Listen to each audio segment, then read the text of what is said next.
HBCUs are mostly known for academic rigor, community. They also know how to turn up. Does he have it?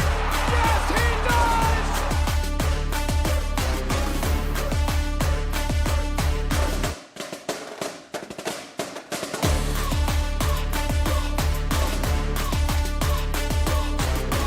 And that might be the knockout punch. Wait, on a Friday? Oh, no. All right. Greetings and salutations. I promised y'all I would do a little post game, talk about the game. And I anticipated being a little more annoyed than I was. But I'll be honest. And I'm rewatching the game now. Like I purposely put it on the 4-letter network so I could rewatch it. But I said I was going to do it. So I want to give myself a chance to calm down, if that's a thing, before I jump in. But before we do that, big shout out to HBCU Digital Network. This is home. Check out Herb Stewart and the Black Techies. But again, every once in a while, especially at the big games, we'll like to do a little post game, talking about the game. Man, that was a close game. I'm not gonna lie to you. If you did not see the final score for the FAMU baseball game in the NCAA tournament, first time in a while, it's 3-0. And really, FAMU gives up an early home run, 2-run homer, and we're never able to score. That's the big thing. Some of y'all are gonna get mad. I was upset too. That's why I had to give myself I couldn't do an instant reaction because I wasn't gonna be rational. But FAMU did not lose the game in the 9th inning on those two bad base running errors. That's not where we lost the game. It had an impact, but it's not how you lost the game. You lost the game because, as Coach Shute pointed out earlier in the game, he swung with some bad pitches. But honestly, when was the last time you've seen major league quality fastballs? We're talking about U.S. pitcher. I believe he hit 98 as his high for the game, but he was consistently throwing 96 gas across the plate. That's not something we've seen this season. And you are able to see the difference, one, in facilities. Like, that's a major league quality ballpark. And I would have been there, but again, I'm on daddy duty. So, you got to make sure. I got to make sure my mans are straight. But we're going to keep it short because part of this is to kind of talk about the tournament, but it's because I'm not a sore loser. I anticipated this. I did anticipate losing to the Gators, but I'm just saying, FAMU was very competitive pitching wise. Our second pitcher looked solid. Like, you could see where he wasn't hitting the 90s. His pitches were mostly ranging between high 80s, low 80s, but it was movement. He was throwing that ball all over the plate. And you could see where his pitches had late movement. Now, that may not be your thing if you're not a baseball person. That's okay. But it's about hitting a moving target. And if you're hitting a moving target that is then moving while it's in the air, it makes it even harder, opposed to where someone throws something straight, you know where it's going, to anticipate it, anticipate hitting that object. In this case, FAMU loses partially because you don't always swing at good pitches, but also it took us about 3 to 4 innings to get used to hitting or swinging at 96 and 98 mile per hour baseballs. But once we did, by the 3rd inning, FAMU's actually putting on a pretty decent show, considering, and y'all know I don't do Pyrrhic victories. This is the number 2 team in the nation. And you could tell. I mean, you look at some of the height. Hey, some of the guys in my height on FAMU's team, some of those dudes that the Gators got 6'5", 6'4", 6'3". And they were legit major league talent. Now, I think tomorrow, FAMU, honestly, I'm playing a similar game. Because later in the game, as much as I just stated, FAMU lost the game because of plate discipline. FAMU comes back because of plate discipline. No, it's not a comeback that you saw on the scoreboard. But look at the number of hits that FAMU got, especially after the 3rd inning. The first couple of innings, the first inning, nothing. Like, it's not an immaculate inning. No, I don't think it was. I got it back on the screen now, so I'm kind of like looking over. Shout out Joshua D. I saw you on TV, bro. But one of the things we did see was that we were struggling hitting gas. It wasn't the off-speed pitches. The off-speed pitches were not a problem for FAMU. The problem was the 98 and the 96 mile per hour pitches. And once we started catching up, it looked better. But also, that was a lefty throwing that. And one of the things that even the commentators picked up on when we went lefty versus lefty, their quarterback, Jack Caglione, I believe that's how you say his name. His name is right in front of me. He struggled a little bit. Like he's got a 4.14 ERA, 6-3 on the season. And once he went lefty versus lefty, he struggled a little bit. Like we saw where Greco went in there, first pitch, he put something on it. And that whole game, he was actually pretty solid, pretty consistent. So if you want to, and you're a FAMU fan, go back and watch that game. It's not a terrible watch. It's not the frustration that we anticipated as fan base or fans that follow FAMU athletics, because normally a trip to Gainesville is a whooping, because normally we don't throw our best pitchers out there and our batters are out there. But you'll notice a lot of our midweek baseball games, we rotate pitchers a lot. I remember last year I went to that UCF game and I was so mad. I was hot. I was like, man, we're getting killed. But this is the first time where we played one of these schools in a while where I leave with a sense of pride. Like I felt like we were competitive. And I felt like we actually had a chance to win. Like that ninth inning, if you're going to complain about the base runner's aggression, you also have to commend the base runner's aggression, because he should have never got on base. The the UF outfielder has an error. He drops the ball, and then the FAMU base runner is busting it to get to second. He gets to second and slides in and barely beats the tag. Now, after you just seeing that and you're emotional, you're trying to come back, you send him home the next play and should have held him a third. Hindsight's 2020.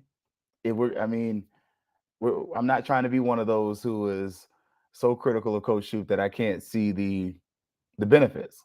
Like the aggression previously got you a double. The aggression after got you out, and it wasn't close. Neither time was it close. They both should have stayed. And honestly, if you're looking at retrospective thinking, again, hindsight, it's 2020. You would have scored. You would have got at least one run in there. Would you have won? We'll never know. Would I speculate the score would probably be like 3-2, 3-1? Probably. But again, the FAMU bats woke up.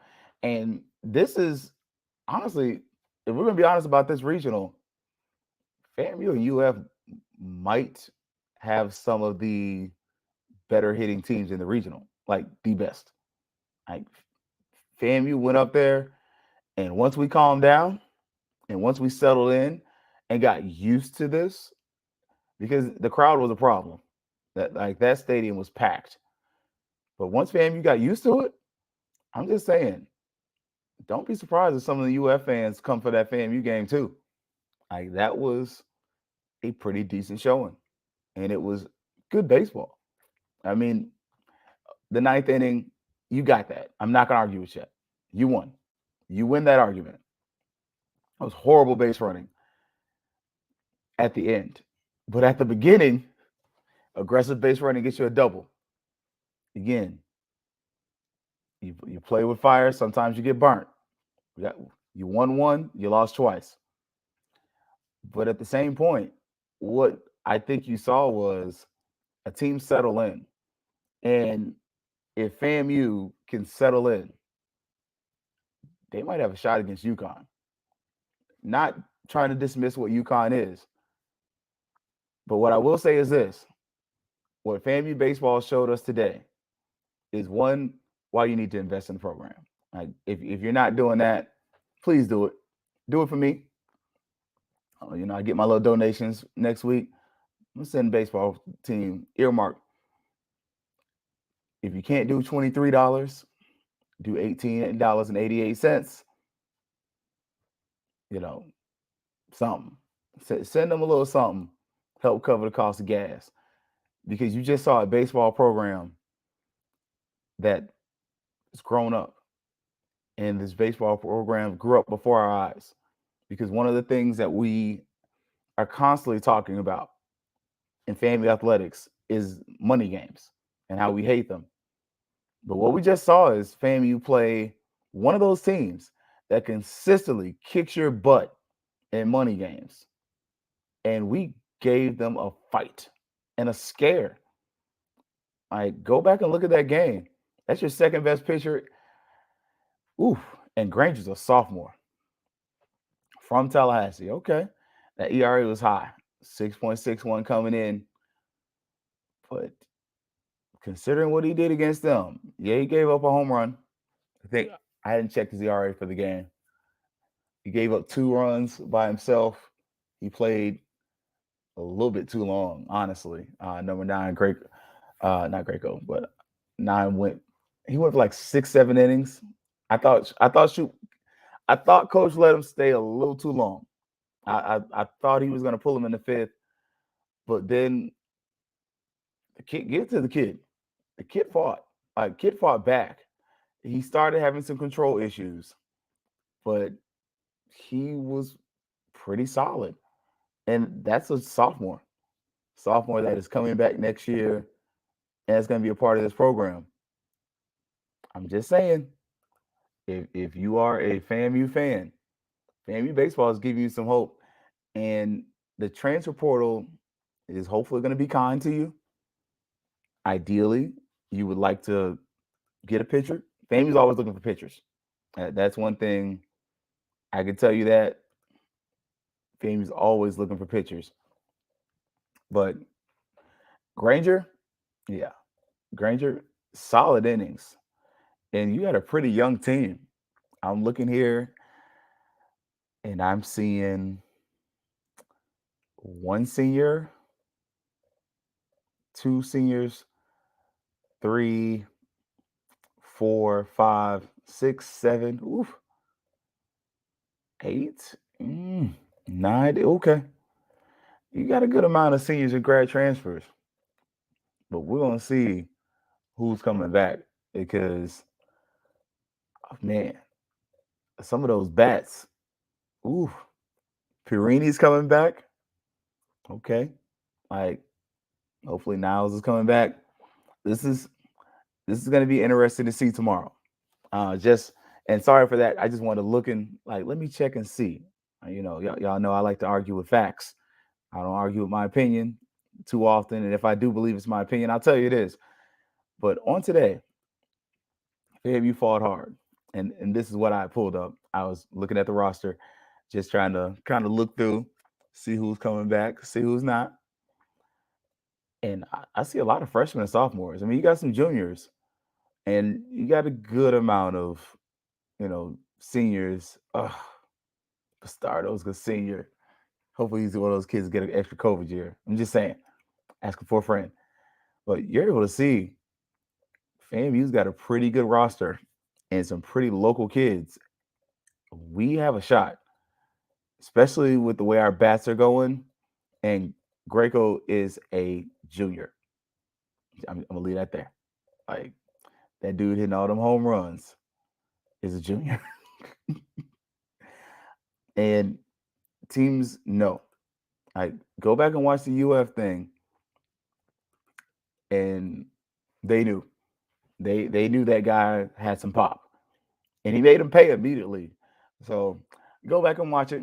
FAMU does lose the game 3-0 in the NCAA tournament at Condron Ballpark. So tomorrow we go against UConn. So probably gonna be the early day matchup. So, but I'm looking forward to it. I'll be there watching. Game will likely be on ESPN again. Talk about exposure. FAMU's on ESPN 3 times, and within what, a week? Man, oh yeah, about a week, 2 weeks. Between the SWAC championship, then today's game, and tomorrow, that will be 3 games in which FAMU baseball has been on the ESPN family networks. So hopefully, we win tomorrow. That can get us to a 4th one, and I'm just gonna say it like this: don't be surprised. It's as far as the game for tomorrow. It's either gonna be sugar or feces. That's all it's gonna be. I'm not gonna lie to you. Either we're gonna get blown out, or we're gonna fight hard and we're gonna make it. I'm hoping for the fight hard and make it because UConn's gonna be able to hit, and we have to make sure that pitching wise, we got to watch that location. Can't be squaring them up. Can't be throwing balls that they can square up. Because go back and watch that home run. The home run is in the 1st inning. He hit that ball to Daytona. That ball was a rocket. Can't let him square it up though. Got to keep using that ability to move the ball. And I think we got our ace coming in tomorrow. So, that dude is a beast. If we can get him some run support, and look, if I was a gambler, man, I'd throw a nice $5 on FAMU hitting like 5+ runs. I'll be a fan for 2 minutes. I think FAMU is going to score more than 5 runs. So, again, instant reaction though, not quite instant because I had to get out my feelings. Like, I ain't gonna lie, I was watching the game and I was mad. I was mad that 9th inning, like a lot of y'all were, I thought that was really poor base running. But I was able to look back and see the rest of the game. If we do not have that excellent pitching performance, that we're not that close. And for everything we criticize Coach Shoup for, his niche is pitching. And pitching kept us in the game today. You can get mad at it. You can say what you want to about it. But it is what it is. The pitching kept us close. All right, y'all. So I'm gonna shut it down. I'm gonna do another instant reaction tomorrow. So look, y'all can get a lot of things up this weekend. Instant reaction. Then Sunday, we're gonna do our 8:30 thing. We're gonna talk about, the totality of this College World Series, what it was for FAMU, what it wasn't. And look, hopefully it's a little something extra, we get to talk about. But man, big shout out HBCU Digital Network. This is home. Check out Herb Stewart and the Black Techies. And I ain't gonna lie to y'all, man. Look, come check us out. Come support us. We're gonna be out there down in Miami, already making our plans. Might go to the Battle of the Bands this year. Didn't make it last year, but this year we plotting.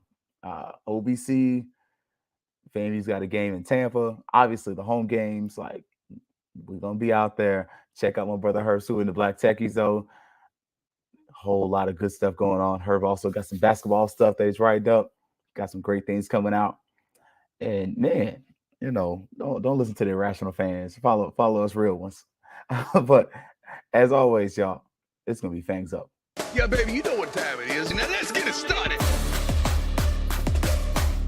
Are you kidding me? Unreal. While our HBCUs are